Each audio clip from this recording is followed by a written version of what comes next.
You're watching Outnumbered. I'm Harris Faulkner, here today, Fox Business Network's Dagen McDowell, Republican strategist and senior fellow for the Independent Women's Voice, Lisa Boothe, syndicated radio talk show host and Fox News contributor, Leslie Marshall. And in the center seat, Fox News senior judicial analyst, Judge Andrew Napolitano. We say he's outnumbered. We also affectionately call him Judge Naps. Happily outnumbered. Good morning. Good afternoon, everybody. Pleasure Good afternoon. to be here. You ready to get with Yes, it? We need your about. expertise. Impeachment? Let's do it. So impeachment now off the table, at least for this session. Maybe it'll pop back up after. You roll your eyes at this, though. Why? Well, I do roll my eyes at this because impeachment is such a draconian measure, and it's not authorized here. The Constitution lays out the grounds for impeachment. Two very specific grounds: treason or bribery. Obviously not the case here. And then an amorphous phrase, which has been defined by the courts and by Congress, as high crimes and misdemeanors. High crimes and misdemeanors means some criminal event committed by the person they want to impeach that strikes at the security of the republic. Failing to recuse yourself in a law enforcement issue that you're supervising and where you might be a witness is at best an ethical violation between the lawyer and the ethics monitors of the District of Columbia Bar or wherever he's licensed. It is not an impeachable offense. So they are really going way overboard. But there's a backstory here. The backstory is when Eric Holder was the Attorney General and they wanted documents from him on Fast and Furious. Remember that? And he didn't produce him. The House of Representatives produced the documents. The House of Representatives held Attorney General Holder in contempt. And nothing happened.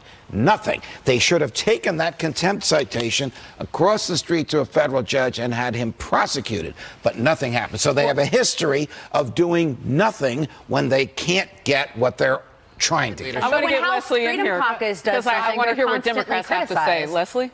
I agree with you on this. We're on the same side on this. Yeah, we are, because, I mean, the Constitution to our nation is like the Bible is to religion, especially Christianity. And when you reread Section 4, Article 2, to your point, when you're talking about high crimes and misdemeanors, you were in a sense putting it in a sentence, even though they're not specifying, with treason, with bribery. This does not fit, in my opinion, the litmus test constitutionally of high crimes and misdemeanors. One, they have 11 people. They need a majority of the House, 2/3 of the Senate. This is going nowhere. It's not just frustration. I'm reading, though, Leslie, if they can get to the protocol on this, if they can get back to the rule of order, if they can do the things that they need to do, they'll get more than those 11 people. In fact, what the leadership are saying, they fully expect that. We've been talking about House leadership, so here it is.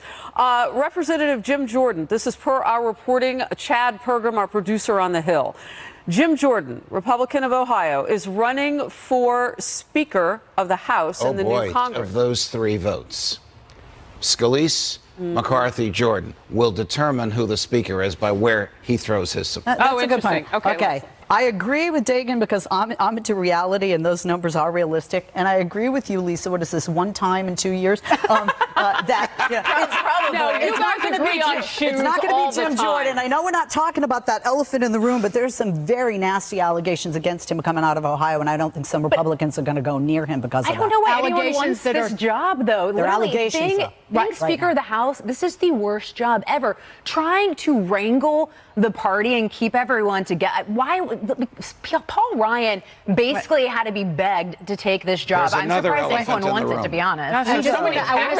I just want to stay on the allegations from 30 years ago about when he was an assistant wrestling coach at Ohio State University, about what he did or didn't know about sexual abuse. By running for this, you're asking for the press to basically continue to dig through your garbage in your private life. Rightly or wrongly, that's what's going to happen. Here's the other elephant in the room.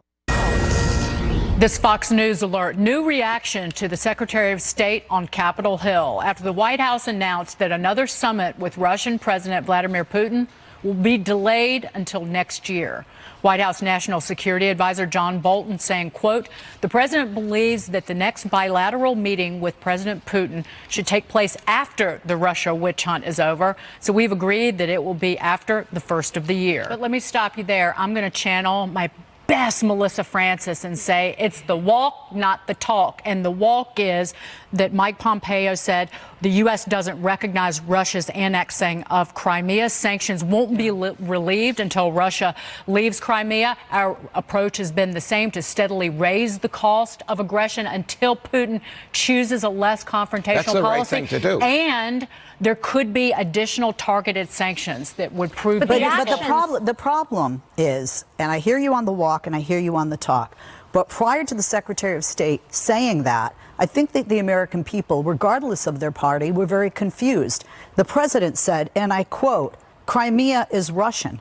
The president says that he didn't see any reason why Russia was responsible for hacking the elections in 2016. On one day, on another day, he says something else, which is very confusing to the American people and confusing as to where does his loyalty lie if you're attacking our intelligence agencies, but you're applauding a guy who gives them a soccer ball with a transmitter in it. But Harris, where I grew up, we say money talks and walks. Well, the American people look to him to be the leader of this nation. Sanctions are money. Sanctions are hitting them where it hurts. Sanctions that we put in place earlier this year were on Putin's cronies and their businesses. So and then we invite him to our This comes one day after agreed with the president of the European Union for both sides to pull back from a trade war. Here's the president yesterday.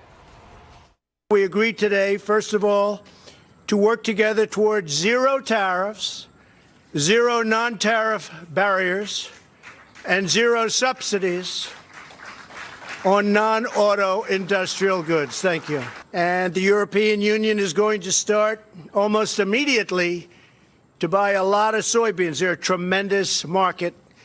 Buy a lot of soybeans from our farmers. You just described the president's base in the Rust Belt and the Corn Belt, and he cannot afford to antagonize them by making their businesses less profitable and their household expenses more costly if he hopes to keep the House of Representatives in November.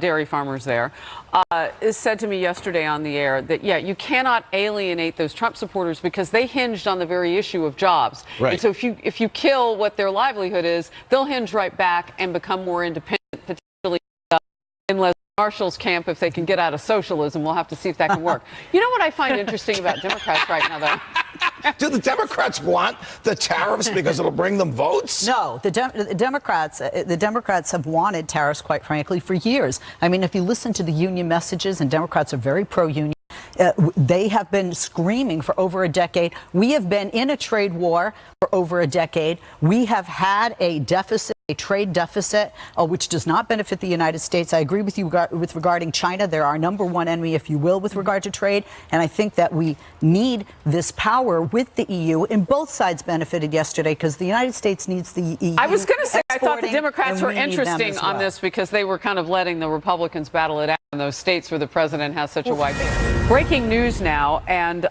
this reporting happening by the New York Times.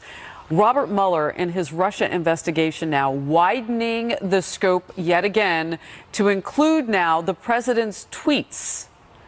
He's looking at obstruction in his inquiry. And what he's looking at is the tweets that the president has put out against former FBI Director James Comey and Attorney General Jeff Sessions. Those now are coming into play for the Robert Mueller investigation, according to the New York Times. Judge Andrew Napolitano is right on time, as always, with breaking news. And I have heard you say, well, they're not really looked at by anyone. They are kind of a thing that the president puts out. That actually has changed on the record, as far as we know, in recent weeks. Yeah. These would be older than that. Right. The Supreme Court, we talked about this during the break, when it upheld the president's travel ban, decided not to look at his statements as a candidate. That we know. The court's not going to look at what a person said before the president. Will the court look at, if there is litigation over this, what the man says as president? Yes, Bob Mueller knows that those tweets are a treasure trove and a window into Donald Trump's thinking.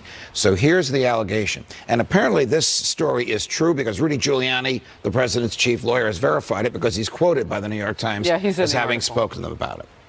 The allegation is this. Did the president send messages to people of threats or rewards via his tweets. People whom he knew or expected would be interviewed by Bob Mueller. And if he did, was he engaging in witness tampering, which is an independent crime? It's a species, it's a part of obstruction of justice. Well, we know all about that with Paul Manafort. Yes. Yes, so that's what the New York Times is breaking, and that's what we're talking about here. But that's James not what Comey's this New York Times piece is about. The New York Times piece is about examining anew the tweets and whether what appear to us to be the president's tweets are actually messages to human beings that he knows are going to testify, and do those messages contain a threat or a reward? If they do, that could be witness tampering. That's at least what the New York Times is saying. I wanted to ask you, Judge. I wanted to ask you, in addition to public attacks, which we have seen by the president on Twitter, does it pose a problem for the president that there have been tweeted his offers of pardons and also ideas of pardons surrounding individuals? Look, the president can can pardon whoever he wants for any federal crime, even a federal crime not yet committed, as in the Richard Nixon case. The issue is there a pattern in these pardons intended to send a message to people who are going to testify against the president before Bob Mueller's grand jury, and will he influence that testimony?